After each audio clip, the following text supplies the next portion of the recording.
I saw a trailer for the new Ghostbusters. It looked like, hey, this might turn out to be badass. It's got Paul Rudd. It's going to be good. Oh yeah, and When's so the I last was time Paul Rudd did something bad? never. Exactly. So yeah, so I think it's going to be good, but I don't know anything about it. Do you know? The trailer's fucking Yeah. dope. Yeah, so I have a ton of theories on that actually. So in the trailer, it shows that like Paul Rudd, and spoiler alert, I guess if you care, nerds. So it shows Paul Rudd and like his family move into this old house, and like everybody's like, oh, it's like it belonged to your grandpa or whatever. And what I think it was, my theory.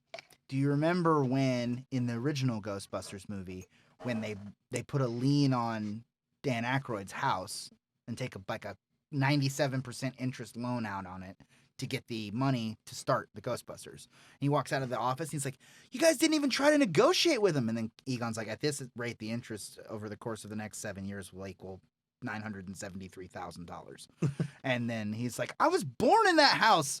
My parents died in it. Like, and Peter's just like, call it fate, call it karma, you know, that whole famous scene. So what I think, and this is I'm calling this now so that if it happens, it's true. I think that Egon bought his house back to give back to Ray and died before he could do it.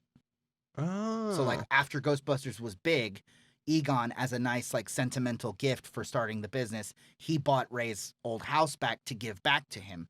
Oh. And never got the chance to do it because he died. And so all of his like secret experiments and all of the like experimental gear and stuff was stored there as a gift for Ray, but the message never got there. Wow. That's my theory.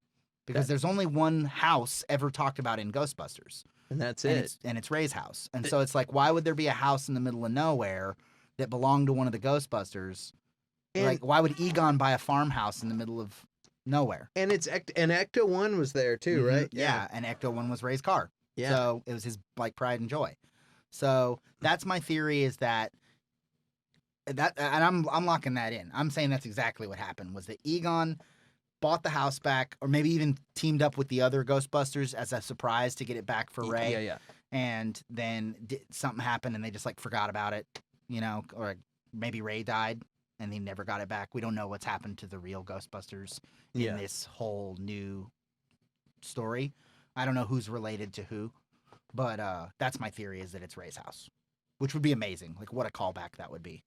Yeah, that's really cool. Oh, yeah. It would. I'll cry. I have a big Ghostbusters tattoo. It's like my favorite movie in the history of time. But, like, I will shed big old tears if it was Ray's house and, like, it turns out that it was, like, we meant to give it back to him, but he didn't make it. Like, doesn't that just hurt your heart?